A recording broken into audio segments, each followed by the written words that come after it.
Guys, Mahadev Bishnu से मिलने गया था जेल में। बिष्णु बहुत रो रहा था अपने बच्चे के लिए और महादेव से बोला कि बेटे का बर्थडे धूमधाम से मनाना, लेकिन महादेव मना कर दिए। गाइस, हम नहीं मना पाएंगे, यहाँ तक कि हम केस भी नहीं देख पाएंगे अब आपका, क्योंकि मालती के जो पिता हैं बहुत ज़्यादा शातिर दिमाग के हैं। मौका पाएंगे तो छक्का मारने से पीछे नहीं हटेंगे।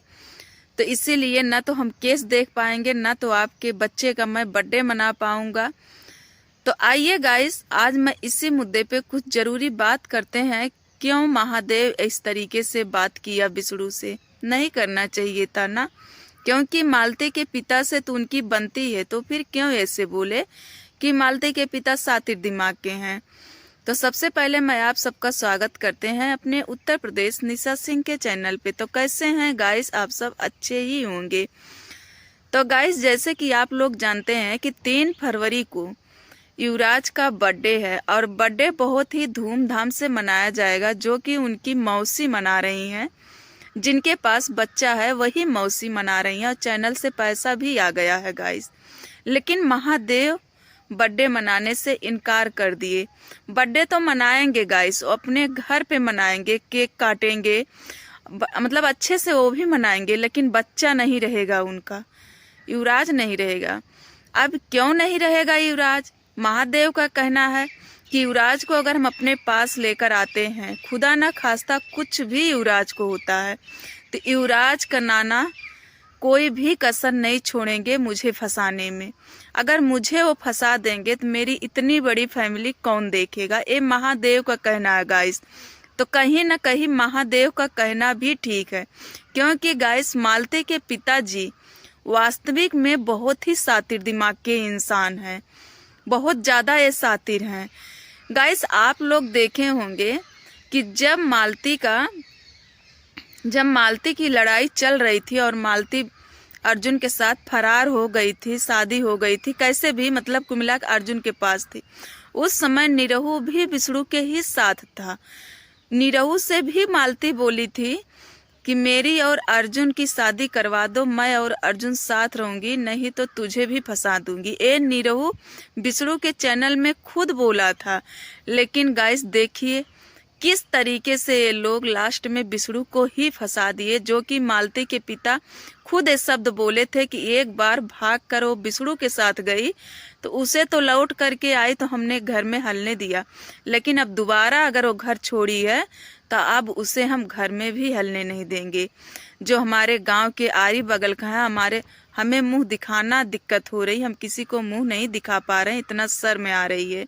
गाइस, सब कुछ जानने के बाद देखिए आप लोग किस तरह से ये लोग बिष्णु को फंसा दिए। तो महादेव को फंसाने में 1 मिनट इन लोगों को नहीं लगेगा गाइस। यही रीजन है जो कि महादेव युवराज को अपने पास नहीं लेकर आ रहा। और गाइस, अगर दर्द हम लोगों को हो रही है युवराज को लेकर के, तो आप लोग ही सोचिए कि महादेव को कितना दर्द होता होगा। उनका खून है, उनके भाई का बेटा है, बूढ़ी दादी हो, युवराज की दादी और दादा। आप लोग देखे होंगे कि वो जो नाना थे बिष्णु के, वो बहुत युवराज को मानते थे, युवराज के साथ ही उठते थे, बैठते थे, खाते पीते, हमेशा अपने पोते के साथ ही रहते थे। और शायद जिस समय युवराज को ये लोग छीन कर ले गए थे वही नहीं दे रहे थे गाइस, बिष्णु के नाना ही युवराज को नहीं दे रहे थे। लेकिन कुछ ऐसे लोग आ गए थे कि जिन लोगों ने छीन करके युवराज को थमा दिए थे, युवराज के नाना के हवाले कर दिए थे गाइस। आज तक बच्चा वो अपने फैमिली में नहीं आ पाया। आएगा भी गाइस तो कैसे आएगा? जब तक बिष्णु घर नहीं आएंगे तब तक वो बच्चा कैसे आएगा? कसम से कहें गाइस, तो बिष्णु की जिंदगी इन लोगों ने बर्बाद कर दी। कुछ इतने बड़े बड़े क्रिएटर आ गए बिष्णु के जिंदगी में और मालती के जिंदगी में कि सब कुछ नष्ट कर दिए। गाइस, दुश्मनी साधी है इन लोगों ने, अच्छी खासी अपनी दुश्मनी निकाली है। लेकिन कहते हैं गाइस, न भगवान के यहाँ देर है पर अंधेर नहीं है।